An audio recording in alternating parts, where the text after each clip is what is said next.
Good morning! It's Toshiba here again with another video of homeschool goodies, and I just decided to make a quick video because one of my beautiful subscribers asked about the Christian Liberty nature readers, and we haven't used them yet. But what do you do in the middle of Hurricane Harvey when it's raining outside and you can't go anywhere or do anything? You make a YouTube video. So I decided to just give you a little flip through of each of the readers and the answer keys that go with the questions that are in the book. And I haven't used these before, so I'm kind of doing this on the fly just to give you a sense of what the readers are like. When I attempted to order these on Christian Book, it had like kinder level through 5th grade, but I didn't order them on there. I actually got them used from Jane over at the Salty Tribe. So when I got them, it says book 1 and this says book 2. As you can see, I got 2 book 2s. This was an error by christianbook.com because I ordered these from Christian Book, but I ordered these from Jane. But I did order one of each book level. However, I didn't get book 1. I got 2 of book 2. So when Hurricane Harvey is done, then maybe I'll have to send this back and just get a replacement. So anyway, just wanted to give you a look at what they look like. Like I said, there are 5 books. This is book 1. This is book 2. They are 2nd edition, book 3, book 4, and book 5. What I can tell, everything is the same except for the colors. So that's how you'll know what different levels the books are. I'll give you a little view of the inside of what it has on the inside. You can see what the preface says. You can pause it if you would like to read it, but I do like that it says they're designed to not only improve a child's reading skills and comprehension, but also to increase the child's understanding of the delight in God's wonderful creation. So this is going to go with our nature study for this year. We're not doing like a curriculum for nature. We're following the Good and the Beautiful's nature notebook, and we're using these for readers because we moved on. Anyway, here it says the Bible says that we are to do all for the glory of God. So I love that these are Christian the Bible worldview books, and so that's why I got them. So that'll give you an idea of what this is. Book 1, and it basically covers all of the animals. I can see we'll probably do a story or 2 a day, because if we did 1 a day, it would take so long to complete. So anyway, in here it has written, the author has written a note to the mom, which is really nice. And I think these are, I'm not sure if they're Charlotte Mason inspired, but I know the Charlotte Mason followers go on just putting their children out in nature every single day. And we don't know a whole lot about nature, to be honest with you. We do live in San Antonio, and it's very dry here and full of hills, but we don't go outside to explore nature, if that makes any sense. We experience nature, but not to explore it, and I want us to do that a little bit more. So there's a little note to mom. Again, pause it if you'd like to read it. I'm trying to go really slowly. And then it talks about the nest of harvest mice. And so I think these probably were meant to be done maybe a story a day, because they're leveled and they're on, so book 1 should be 1st grade, but I'm gonna get, these were purchased for my 3rd grader who's doing the nature study, but I have a 2nd grade daughter that are probably be very interested in these as well, and these will be on her level, if not a little under. And so the words are really large, so I'll probably use this with my 2nd grader, my son. You guys do know that I have 2 sets of twins and a singleton, so my oldest is 10. He just turned 10 last week, and my first set of twins are 8, and my second set are 6 and almost 6.5. So they'll be in 2nd grade, and they'll probably use these because we also have the Abeka readers from 1st grade that we did not finish up. And because the 1st grade stories are really cute and they're all phonics based, we're going to continue those as well for the younger ones. We do a lot of reading in our homeschool, and I just found with Abeka that there wasn't a lot of reading that had the kind of richness that I wanted in literature, so that's why we kind of moved on to this. So anyway, you can see the paper wasp. God made the mud wasp to build her house of mud. Another wasp, the paper wasp, builds her house of paper. So I like that it's simple, and I doubt that my children will want to read 1 story a day, because I just think that they're all so interested in animals and in nature, much more than I was as a child. I actually just played outside all the time and got to experience nature, but I didn't have a lot of reading material in this vein. So anyway, that's what it looks like. I don't want this video to go on super long, but that's what book 1 looks like. It's same old. The stories are super short. I'll give you an example. So if you start here, A Spider Under the Water, then this story, like, it talks about some scientific things in nature, the egg sac and whatever, and then it's over. So that was it. So that was like 1 page and I don't know, a little right there. And then here you'll see A Spider Under the Ground. And so then this is like a quarter of the page there, and then a whole page here, and then like a little less than half on the back. So they're really short stories. I haven't taken the time to see which ones how many we're gonna read every single day, but I want to let them read at their own leisure. So this will be the second book, and I didn't get the second book, what do you call, answer key, so I'm gonna do it, the first book answer key, excuse me. So this is the second one, so I'll let you see what this one looks like. Structured exactly the same. You can already tell that let me see if I can put them side by side, that the writing is already a bit larger in the first grade book, of course. And the chapters here are a little bit longer. So I'm guessing the excerpts are longer. Sorry, this one-handed thing is just cozy on the sofa. There is a poem and the preface. And continued, and then Mr. and Mrs. Crab. And so here I'll compare these so you can see the size of the writing. Didn't change drastically, but you can see that it's a little bit larger over in the first grade of the book 1 versus the second grade book, just for comparison, if you wanted to see that comparison. A lot less words on the page, and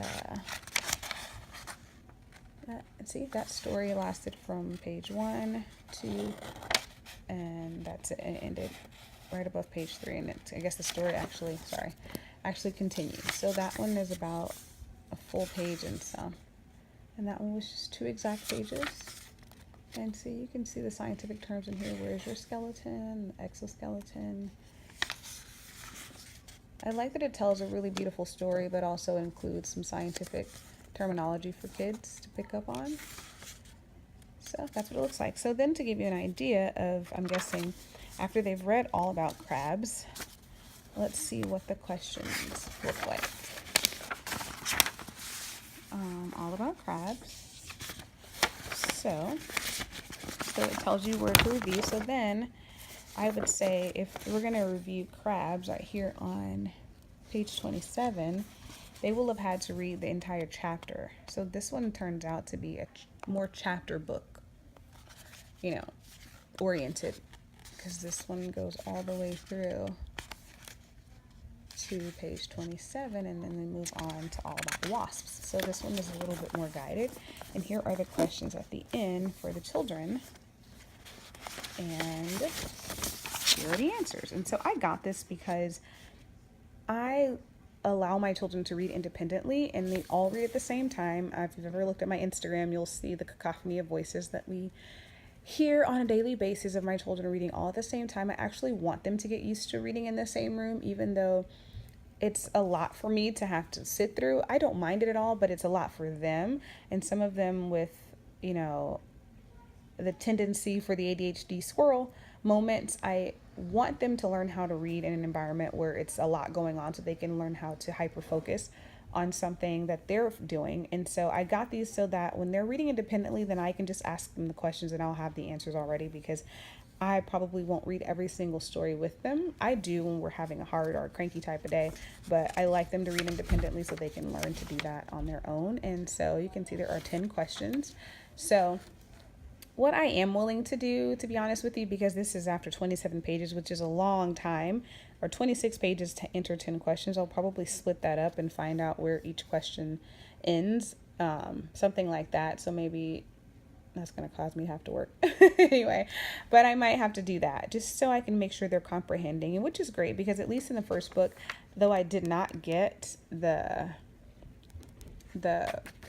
answer key, maybe this will kind of warm them up to what it's going to be like. I'm not even sure that this one even had any questions in it. Maybe that's what it was. I thought I ordered it though, but as you can see from this picture on the website, I got just the amount that I needed. Come in, so But as you can see, I don't see any questions in book 1. So maybe there aren't any. I'll have to check again and get back with you guys and let you know. So anyway, that's what it looks like. That's what the questions are like. I won't go through each book specifically because the video is already 10 minutes long because of my rambling. But again, next book, the next ones are chapter books. So I can understand how you can get through those a little bit faster. And this would be book 3. The writing doesn't look much different in size. Oh yes, it does actually. So this was book 2, so give you that comparison, and the font gets smaller, which is nice because my kids kind of know when they're getting up in grade by the size of the words. I just asked my daughter, she was reading Anna Hibiscus, one of the books we got in the Usborne Hall. And I said, hey, do you want to read Dawson's book? And she thought I said Dave, which is my older son. And she goes, oh, no, I can't read Dave's books because the words are so small. So the font does make a difference in terms of grade. And the kids do notice. I didn't know they noticed so much before. Same thing. This one's based on chapter. And wow. So the first one, second grade had 10, or second book had 10 questions. This one has 19. So good thing I purchased my handy dandy answer key. So that's a look through them. I'm not sure if this is helpful or not, but I had a question about it and I had a lot of free time with Hurricane Harvey out there brewing.